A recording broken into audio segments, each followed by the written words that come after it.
گستاخ رسول صلی اللہ تعالی علیہ وسلم کا مال اگر ہاتھ لگ جائے تو کھانا جائز ہے یا نہیں، اور اس مال کا قیامت کے دن حساب دینا پڑے گا یا نہیں؟ بڑا کٹھن سوال ہے۔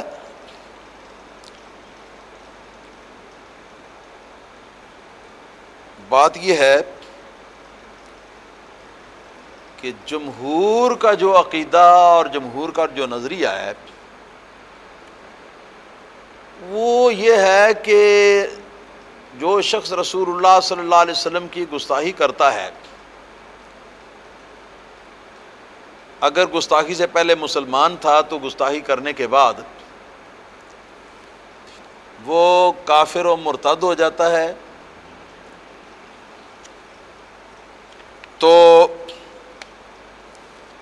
اس کے بعد اگر وہ توبہ بھی کر لے تو حاکم وقت اس کی توبہ بھی قبول نہیں کرے گا،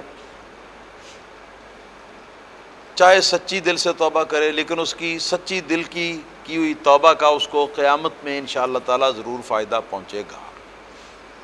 یہ جمہور کا مذہب۔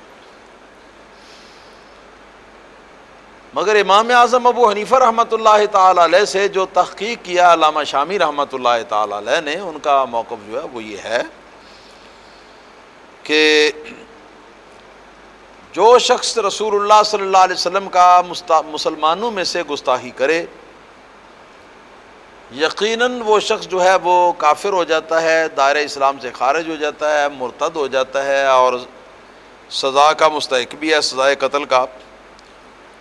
لیکن اگر وہ قاضی کے یہاں اس کا مقدمہ پہنچنے سے پہلے اگر وہ توبہ طائب ہو جائے اور اس بات کو اچھی طرح آزما لیا جائے کہ جو اس نے توبہ کی ہے یہ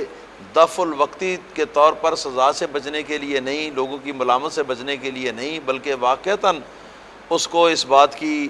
دل کے اندر جو ہے وہ شرمساری آئی ہے، پچھتاوا آیا ہے، تو ایسی صورت میں امام اعظم ابو حنیفہ رحمۃ اللہ تعالی علیہ اس بات کے قائل ہیں کہ ایسے شخص کی توبہ جو ہے وہ قبول ہو جاتی ہے، اور اس کو وہ قرآن پاک کی مطلق آیات سے ثابت کرتے ہیں، اور کئی واقعات جو ہیں وہ پیش کرتے ہیں جن کو بیان کرنا میرا مقصد نہیں ہے۔ آج کے دور میں ہمارے علماء احناف جو ہیں وہ جب وہ گستاخ رسول کی سزا کا بیان کرتے ہیں تو اس وقت امام اعظم ابو حنیفہ رحمۃ اللہ علیہ سے ایک روایت چلی ہے، لیکن وہ روایت اگرچہ صحیح نہیں، مگر اس روایت کو سب سے پہلے غلطی کی بنا پر علامہ قاضی عیاض رحمۃ اللہ تعالی علیہ نے اپنی کتاب شفاء شریف کے اندر نقل کیا تھا،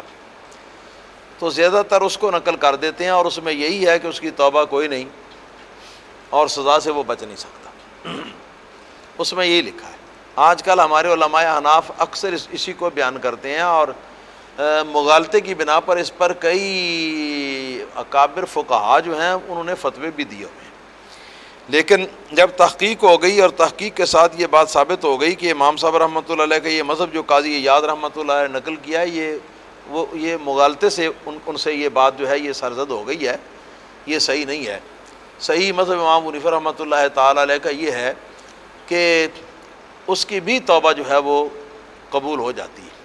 کیونکہ جو مطلقاً آیات ہیں کفر کی، شرک کی اور اس طرح کے جو گناہ کرنے کی، تو ان کے بعد اللہ پاک نے توبہ کرنے کا ان کو حکم دیا ہے، اور اللہ پاک نے ان کو معاف کرنے کا بھی حکم دیا ہے، معاف کرنے کے بارے میں بھی اللہ پاک نے وضاحت فرمائی ہے، تو وہ ساری آیات جو ہیں وہ اس کو بھی شامل ہیں، اور حضور نبی کریم صلی اللہ علیہ وسلم کے زمانے میں بھی شاید کوئی ایسا واقعہ جو ہے وہ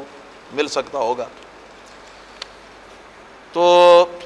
ہمارے علماء کا طریقہ ہے کہ امام اعظم حنیفہ رحمۃ اللہ تعالی علیہ کا جو وہ مذہب جو ضعیف روایت کے اندر منقول چلا آیا ہے نا اس کو بیان کرتے ہیں، جو اصل محقق مذہب ہے اس کو بیان نہیں کرتے۔ میں نے آج وہ بیان کیا، تو اس لیے کہ اس مسئلہ شریعہ کو سمجھنے کے لیے بنیاد کے طور پر اس بات کو جاننا ضروری ہے۔ اب یہ کہ گستاخ رسول کا مال ہاتھ لگ جائے تو کیا اس کا قیامت کے دن حساب دینا پڑے گا۔ یہ ایک بڑا ایک اہم یہ حقوق العباد کا معاملہ ہے، مسئلہ ہے۔ تو بات یہ ہے کہ تمام وہ ائمہ اور وہ حضرات کہ جن کے نزدیک اس کی توبہ قابل قبول ہے ہی نہیں، اور یہ کہ اس کا ارتداد جو ہے وہ توبہ سے ختم نہیں ہو سکتا ظاہر حکم شرع کے لحاظ سے، اگرچہ اللہ تعالیٰ کے یہاں قیامت کے دن اگر وہ سچے دل سے کر رہا ہے تو قیامت کے دن اس کو فائدہ پہنچے گا۔ تو ایسے شخص کا مال جو ہے اس کی کوئی حرمت نہیں ہے، اس کی کوئی صیانت، کوئی حفاظت اور کوئی ذمہ داری نہیں ہے۔ ایسے شخص کے مال کو اگر کوئی شخص اپنے ہاتھ میں لے لیتا ہے، استعمال کر لیتا ہے، تو اس کو کوئی قیامت کے دن اس کا کوئی حساب کتاب نہیں ہوگا۔ یہ تو ان کے مطابق ہے، لیکن جن لوگوں کے مطابق یہ ہے کہ اس کی بھی توبہ قبول ہو سکتی ہے، تو دیکھا جائے گا جب تک وہ توبہ نہ کرے اور سچے دل سے توبہ طائب ہونا اس کا جو ہے وہ ظاہر نہ ہو جائے، جب تک وہ توبہ کرے اور سچے دل سے توبہ طائب ہونا اس کا ظاہر ہو جائے، تو پھر تو اس کے مال کے اوپر کسی قسم کا کسی کو تصرف کرنا جائز نہیں، ٹھیک ہے جی۔ اور اگر وہ توبہ طائب ہونے کی طرف نہ آئے اور ارتداد پر ہی وہ مر جائے، اس کو سزا دے دی جائے، تو اب اس کا مال جو ہے وہ اسی طرح ہے،